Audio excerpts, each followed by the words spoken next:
Hi guys, it's Rebecca Mara here, and I wanted to talk to you today about what if it's all perfect.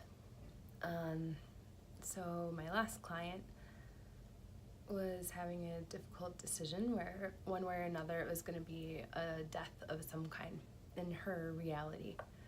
Things were shifting, they weren't what she expected that they were going to be, and it was feeling out of control. Like, how do I make this okay, even though what is. And what I find is that when we try to control things by doing what we think we're supposed to do, or what we think is the right thing to do, and then we have judgments about what's good and bad instead of being in right relationship with the isness, that's when we start to suffer. And when I talk about the isness, it's what's true. So it's what our nature is. It's what we're feeling and what we're experiencing, no matter what we think things should be like. And the more honest we get with what's true and that isness, and the more that we listen to it and we accept it as our teacher and something sacred instead of something that we need to control or change, or if we can release ideas or expectations about how things are supposed to look in relationship to life, with ourselves and with each other, there's this whole new world that opens up, because there's a deep listening available to the nature of what's happening.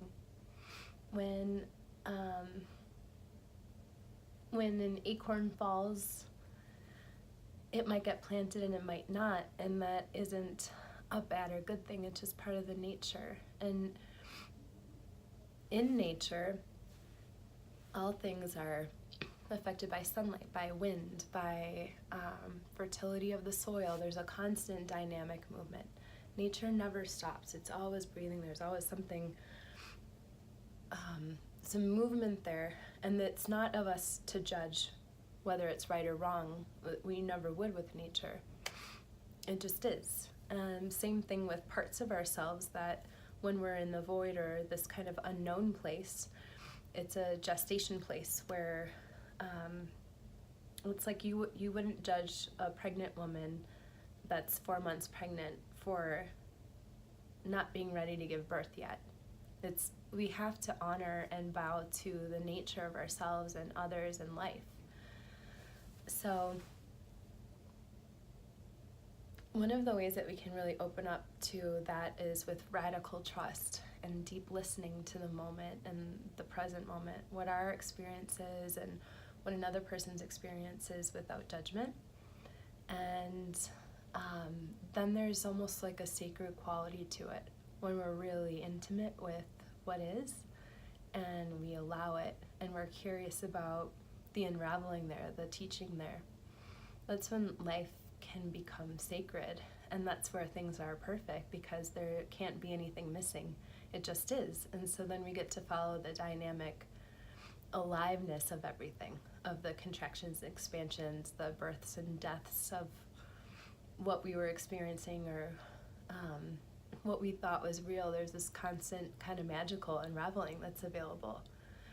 And the more that we bring love to all parts of life, to the dynamic nature of life, and we let it unravel the way that it wants to, when we bring like love to something that we might be uncomfortable with, or love to something that's painful, this is where we bring magic to life. And it's already there. It's just a matter of what we're focusing on, or with what lens we're using. The more that we kind of train our filters to ask, how is this perfect too?